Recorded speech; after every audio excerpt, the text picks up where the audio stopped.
Hey, this is Shiraz, and before we get started, I just want to let you know that when I clear something for someone, when I cause a shift, I tend to yawn and cough from the energetic shift that happens. I don't know why it happens. It's just how my body works. And if you don't know that, you're going to listen to this video and go, what the hell is wrong with this guy? You might still think that, but now there's more of an explanation.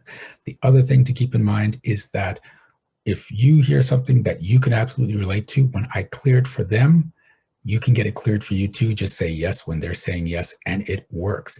I have people that watch these videos every morning to get stuff cleared. This can be your new morning habit too. Okay, that's enough for that. Let's get on with the video. I hope you enjoy it. I hope you get a great shift out of it. See you soon. Well, I was just thinking of what it is. There seems to be so much that the last thing you said, I felt it was the right thing to talk about, and it's challenges. I Okay. I find myself having after one challenge after another, Ooh. and I've come to a point this week thinking, why is this always happening? Why is it never smooth sailing? It's always one thing after another. And it's major challenges. It's not just something that's easy. And I'm a bit fed up with it. Okay. So, do you want to have those challenges? No, not at all. See, that's not coming up true. No, Okay. I don't, honestly.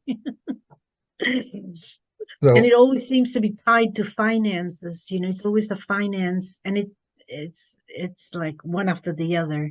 do you get through it? Sometimes, well, yes and no, sometimes. Okay. How does it But feel it's when the aftermath, the I get feeling aftermath is such. I get that. But how do you Yeah. feel when you just get through it? Um, no, I feel good. I feel better. Yeah. And then yeah. But I Okay. feel depleted after. I get that. What's happened is your body is addicted to that feeling of, oh, I made it through. So you keep creating these challenges so you can, I made it through and get your fix over and over and over again. Okay. And I know you're calling them challenges. I look at it this way. There are obstacles, problems, and then there are challenges. Obstacles and problems are where we're going along and something happens and we have to pull ourselves out. And that feels good, but you end up where you were, but that gives you a fix. Challenges are where we're here. How do I get up to here? You can still get a fix from it, but it's taking you in an upward direction rather than, oh, okay, that happened and I got through it. So when you decide, instead of going through these problems, I'm going to just create challenges, I'm going to create things to get to a higher level, you can get addicted to this instead of this. Okay. So are you willing to step out of the story that you need these problems in your life so you can feel valuable and you can feel powerful? Yes.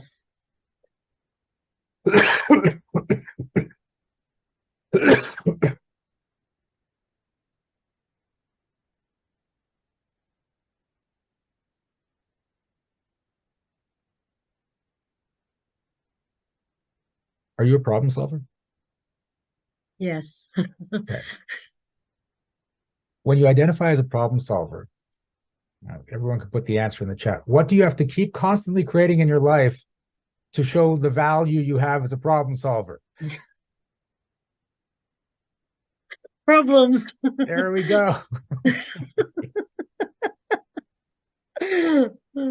Okay.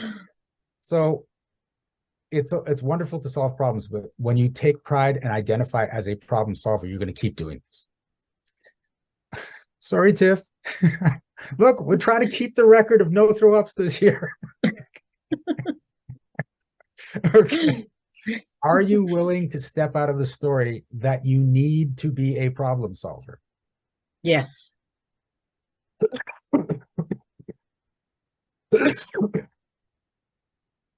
Are you willing to step out of the story that you need to show people what an amazing problem solver you are? Yes. Ow, there are a lot of people reacted to that one. Ooh, yeah, a lot of people. Okay, here's the thing. Showing people you're a problem solver, showing people you are wonderful or powerful or skillful or whatever it is, that's all ego. That's you depending on other people's reaction to feel good, rather than just being in a space of knowing, I can do this. I am this. When you are in that space of knowing, of being that thing, people will see it anyway. You don't need to project it out like, look at everyone, I can do this. They'll just see it. Our fear is that no one's going to see it if we don't prove it and we don't show it. Okay. And this is coming up to the more basic thing. Are you willing to step out of the story that you need to get your love from others? Yes. Okay, that one's not quite shifting here. And this is basically what a lot of people have been taught. Your love has to come from other people. You're going to feel unfulfilled if you can't get enough love. You are a source of love, because if everyone's sending you love, you obviously are capable of sending love to everyone else. You're just not directing it at you, you're directing it at everyone else. I want you to direct as much of it as you, at you, if not more, than everyone else. And don't worry that you may not have enough if you direct it. You have an infinite source of love in you. So you might as well fill yourself up with it. So yes. Let's try it again. Are you willing to step out of the story that your love has to come from other people?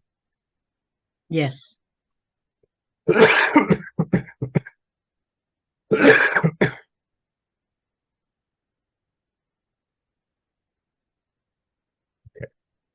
Okay, one more. If you didn't have these problems, would life get boring? No, I can focus on positive things. Yeah, I know. Logically, you got it, but that's not what came up inside. Okay. Can I just say something, Shiraz? Yeah. I just realized, and people say, well, what's your superpower? I said, I'm a strong thinker outside the box and a good problem solver. I say it. Yep, of course you say it. Of course you say it. We often say the issue, and we don't realize we're saying it. And this is why it's so important to be intentional, right? Whenever something good, and this is what I teach to people in my classes, and in Impact Makers, we say it all the time.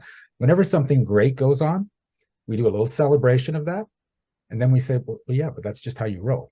We normalize the success, right? That's what happens to you all the time. So, yeah. And so you get the feedback, not just from yourself, but from other people, until it just becomes real. But oftentimes you are saying your stories and not realizing that's, and some things we just think it's cliches, right? But if you're saying it, it's running inside your body, right? So, you know, 2 steps forward, 3 steps back, or whatever it is, you know, like something always goes wrong. Like we say these things, right? I have so much fun because I say like things that people go, what? But it's always empowering to me. And eventually they're saying it back to me, right? One of the things I've been saying this for years, oh, I'm awesome. I'm just awesome. Right. And if something goes really well, I said, do you know why that happened? And they're like, because you're awesome. Yes, it's because I'm awesome. So now everyone's sending it back to me, even though they're rolling their eyes. Verbally, it's going into my subconscious mind. Okay. All right. How are you feeling? I feel great. I feel good, but yeah. Okay. You can absolutely solve problems, but stop being a problem solver and get the difference there. Okay. Yes. And start looking for what are the challenges I can create in my life that's going to take me to the next level, not how do I keep solving these problems that keep showing up in my life. Yes, I agree. All right. Thank you so much for watching this video. Please give it a like. And if you had a shift of your own, I'd love to hear about it in the comments. Also, check out the description for energetic magic events that you can attend every single month. Be well, be aware, and be magical.